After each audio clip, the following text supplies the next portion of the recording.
Thank you, Doc. You're welcome. Ate Jamie! Oh, Little John! Ay, sorry po.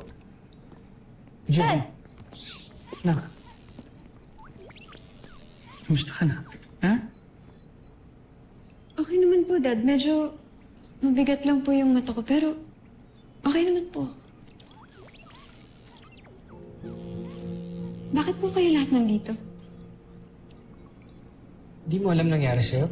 Ha? Bakit? Anong nangyari? Muntik ka nang mapatay ni Apable. Ha?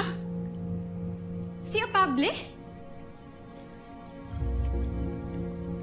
Siya nga. Siya nga yung traidor na nagtatangkang pumatay sa'yo. Ako naman yung nag-hire para bantayan ka. Ako rin naglagay sa'yo sa kapahamakan. Dad. Asan po siya? Hawak na siya ng EDF police natin. Nadala na siya sa kulungan ngayon.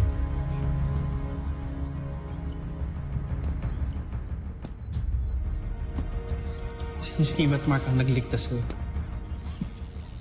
Kaya malaki yung utang na loob natin sa kanilang dalawa. Nakita mo na. Hindi ka ganun ka-astig, Jamie. Kailangan mo pa rin protektahan. Thank you.